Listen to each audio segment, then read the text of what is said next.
I still don't know why we're wearing headbands. It's a sick thing, okay? Okay. But you can hold this. Yeah. That's your sick face? Oh yeah, stick it out your nose. That's good. Don't you think we're better together? Oh, I think we are. Hey guys! Whoa! She lost her voice because she has the flu. Not. But it is flu season and it's scary out there. It is legitimately scary.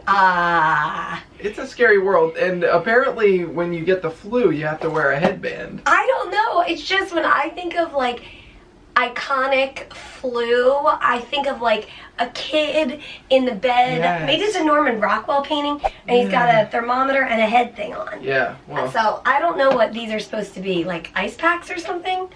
But anyway, welcome. It's Monday. Happy Monday. And thanks for coming to hang out and talk about the flu. So to start this off, I have cystic fibrosis, which is a lung disease that I was born with. So I start every flu season off by the recommendation of my cystic fibrosis doctor to get a flu shot. So I start every season off with a flu shot, but we all know that the flu shot isn't a guarantee of any kind. So, especially this year. Yeah, we've heard that this year it's especially ineffective. So we've been honestly pretty scared because a flu that might knock a normal person down for a week could really, it could be very detrimental to a cystic fibrosis body. In my case, like if I get a common cold or something like that, it can set my lungs back pretty far, and then I'll probably end up in the hospital for a couple of weeks and then many weeks on IV antibiotics, which it's best to avoid at all costs. Even when we're not in flu season, we have learned to be very cautious about germs. And so we thought we'd hang out with you guys and talk about a few tips that we have for surviving the flu season. These are things that have worked for us, and Or not guarantees though. right, they've worked, but there's no guarantees. And I think ultimately it's this hard balance of like not living in a bubble, but also being as wise as we possibly can. Yeah. And so finding that balance is hard. But one probably the hardest things for me that I started a couple of years ago was a pretty strict no hug diet. Like I've realized that people have been exposed to things and they are not symptomatic at the moment, but they could become symptomatic like an hour later. Yeah, so basically embrace the awkwardness of the air hug. It's awkward. And Mary does it gracefully. She just says, no, I'm not going to do hugs. I'm not going to shake hands because of germs. And sometimes she'll explain why. Other times it's just like, no. Yeah. It gets awkward. But that's okay. I mean, it's really her health. Like giving somebody a hug who might be a carrier of the flu, like, could be so detrimental. And so if you have a compromised immune system, like, embrace the air hug. That's good. I also embrace the awkwardness of the mask. I don't always wear a mask in the store, but lately I have been, just because of all the flu. We've chosen not to go into busy places. So if there's like a big sale happening and I know there are a ton of people in there, I just don't go. I try to go to stores at times when there are less people. So maybe late at night or something like that. Or if there's a really congested area in the store, I'll go to the other side of the store and wait till everybody clears out. But you never know who sneezed in that aisle before you went in. So I wear a mask when I feel like it's safest. But it is hard to breathe through a mask, so there's give and take on all of this. And when Mary's at the hospital, she always wears a mask to protect herself and to protect others who might have CF or a compromised immune system who could be affected by her bacteria. But one of the things that we do, not only going to the hospital, but also when we're out in a store and you have to pay with your credit card and then sign a receipt, think about that pen that has been handed to every person who comes through that line. So one of the things that I try to do every time we walk out of the house is I carry one of our own pens with us.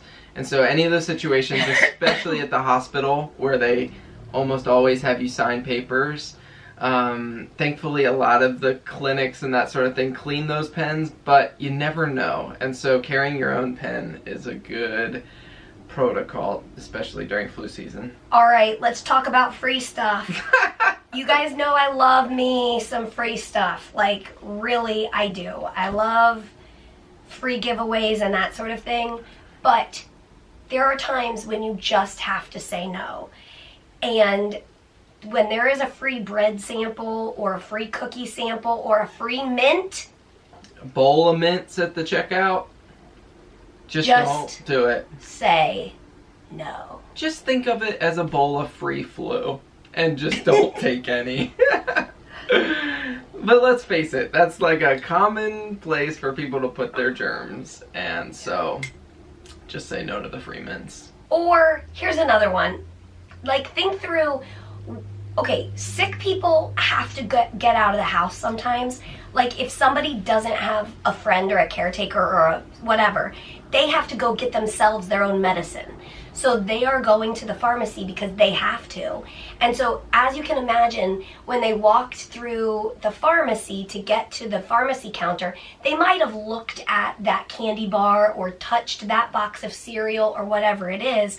So when you're going into a store, of course you have to touch things, but try not to touch your face until you get home and wash your hands. And that leads to kind of a common sense flu season protocol. It's just wash your hands as much as possible. Like, Mary and I, pretty much anytime we come home from somewhere, it's like, wash your hands. Or when we're out and about, we'll wash our hands. And, I mean, that is probably the best way to avoid germs. Yes, you want to hear what he just mumbled. Yeah, okay, well, we were trying to think of other tips, and I was like, well, yeah, here's a tip for you. Don't share tissues with your friend. Like, used tissues? I don't know. Used tissues are a big no-no in flu season. Okay, let's face it. Use common sense. That's a good protocol. This is where we have to bring in a good tip from good old Elf. Oh, yes. The gum on the street is not free candy. Do not partake of it. So even though there's not like the perfect bubble to like go out in public, if there was, I'd probably try it out. But since that doesn't exist, I use this as my bubble sometimes. I also just choose to stay home more often than I would in other seasons of the year. I kind of hibernate a little bit during these months. I guess I just figure people who are sick have to go out. Like I said, some people like have to go out. Now, some people get to stay home when they're sick, and that's good, like that they can keep their germs at home. But a lot of times people do have to get out for whatever reason. And so knowing that germs are inevitable and they're out there, and knowing the detriment it can cause, we just choose to like shop less. Yeah, we're more cautious during this time of year, and thinking through places that people have to go even when they're sick, such as if you have a trip planned, people are still going to take their flights. Mary and I have wanted to take a couple of trips over the last couple of months, and in weighing out those trips, one of the big factors of not going on trips right now is the fact that flying is so germ congested that people go and take their flights even when they might be sick. Right. It's just the reality. It's just reality. And the reality is you can't avoid it all. Like, the other day we were considering if I needed to go to the emergency room or not. And with talking through it with my doctor, we talked about the options. I could go to the emergency room right now, or I could start treatment at home and go into the hospital in a couple days, that sort of thing. And really it came down to, am I stable and am I safe enough to stay home and not go to the emergency room? Because that would be the safest option at this point because of the amount of flu going on. And I'm at a hospital that I trust deeply with their infection control protocols and all of that, but the reality is still there and the risk is still there. So you can never eliminate the entire risk. That would be impossible. Yeah. But, you know, kind of making choices that lessen that risk. And I think the biggest thing is, like, often you have to take risks. Like, sometimes, like, you don't, like, the other night we might have not had the option of not going to the emergency room, but I think the biggest thing about avoiding the flu or germs in general is knowing the risks.